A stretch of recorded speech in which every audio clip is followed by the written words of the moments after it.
that even mean? Less people around. That's awkward. What's awkward? What are you talking about? You don't want me now, do you? You don't want... I do, yeah, no, I need the moral support. No, you just go, like, learn each other's names.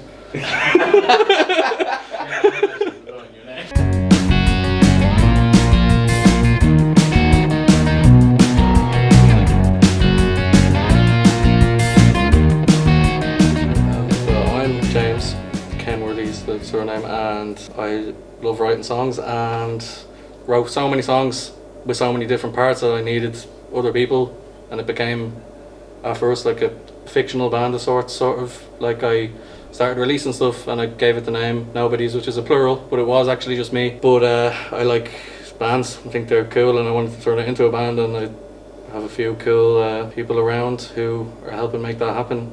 And the sound is really a mishmash of my influences being regurgitated, which is a lot of this Johnny Marr and a bit of the Strokes and a bit of pop punk, definitely, and alt rock and Radiohead and all those guys who've done a fusional mismatch, maybe is the word I'm looking for. But can you hear it? That's a good question. Part of that, yeah, there's something to do with the self-analysis going on in there, and then there's the idea of having no body at all, like either I don't mean in your life, I mean not having a body, to exist without a body in some form. I just thought it was a multi-interpretable phrase, and I like one-worded names. I love Pixies, one of my favourite bands of all time, so I thought that's kind of sharing some letters there. I like a one-word name, and also I just kind of like a certain anonymity and hopefully humility about it and stuff, and I didn't want to put my name on it because it's just, to me, it's art and music is kind of like a fictional work, and I just kind of wanted to separate it from myself in some way and just let it kind of speak for itself in some sense, and hopefully the name is, you know, suits the atmospheres and vibes that are being curated or presented.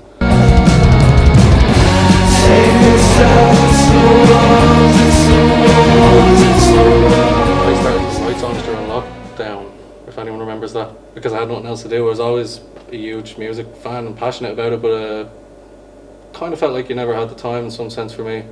You know, I'm sure I did, but having the world slowed down for you by force was, you know, kind of, there's no other choice than to lean into yourself, I suppose. And then song ideas started happening where they clicked with me, and I was like, oh, it turns out I'm liking these, and I just, something in me needs to kind of bring them to fruition for my own sense of completion or completeness or something. So I started writing songs during the pandemic, and that's probably the only good thing that came out of that time for me. And I've always, my whole thing has always been being disorganized, like since I was very little. It's always been my, you know, kind of like fatal flaw. So writing, that was like my biggest challenge, was like I'm writing songs for 2 guitars and a bass and drums and all this stuff, but I've only got 2 arms and I don't have a lot of friends, so I've got to get find a way to get people involved. I guess I've probably spent the last 2 or 3 years hounding everybody to just be like, jump on board and see what we can do, and I think hopefully now the right people are interested, and I really do enjoy collaborating and playing with other people, and part of what makes music fun is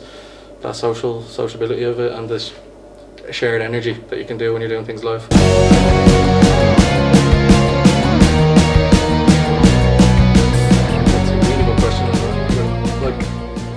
I would have always said recording up until really recently, and I probably will still say recording because I really love the magic of it, and I love, as a kind of like mostly introverted person, I really enjoy getting to go into my own space and sort of somehow express an inner state of sorts, like there's a lot going on up here, so just to kind of spit it out in some form is something I need, and I don't do therapy, and that's my therapy. So I love recording, and the idea of playing live was a big headache to me and something that was scary, and there's a lot more to learn, and the creating is the fun part, but the live stuff is kind of the work. That's how I always saw it, but the work is in itself the reward lately, and I really enjoy it, and the challenges are fun. I still prefer recording, but live is fun, and it's going to be fun.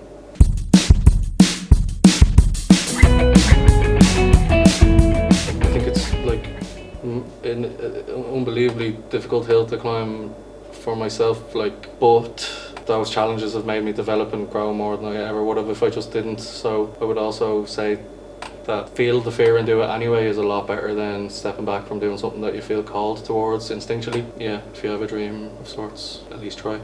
Allow your faith to be stronger than your fear. Lips are calling at the door. It shouldn't take her long to know that someone isn't who they see. Everyone calls me Leopards. It's fun because it's just gets a bit aggressive and fun, but a lot of it is quite bright sounding as well, and there's different moods and things. But I think Leopards is really, for me, it's fun, but it feels a bit dark. But I think for crowds, probably keep running, but that hasn't been released yet.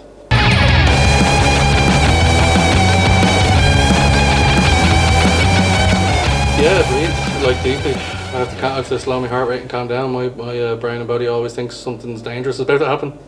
So yeah, I got to breathe and forget myself in some sense. And being present is a big thing. I've always felt drawn to I'm prone to overthinking, but I do think becoming present is what draws me to music. Like when you're singing and playing all these things, you actually just don't have time to think about anything, and you don't have room for it or space for it. You get to really be in that room, and I think that's part of what I love and how it enthuses and energizes me, and it stays with you. You know, it's very like healing, holistic.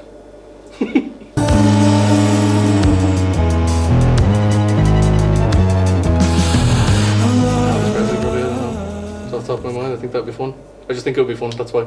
Yeah. That's an interesting, like, especially like given what you sound like, because I know. as you were saying, like the pop punk stuff, Yeah, like yeah. when I was sitting listening to you even work out songs, I was like, there's a bit of Green Day and like Blink to this. I'm a huge Blink and, well, My Chemical Romance is my favourite of that. They're not really pop punk, they're alternative rock, like they're rock and roll through and through in my opinion, but Yeah. a lot of people label them as kind of something a little softer than that. They're really not, but I always found Green Day to be the weakest of that bunch for some reason.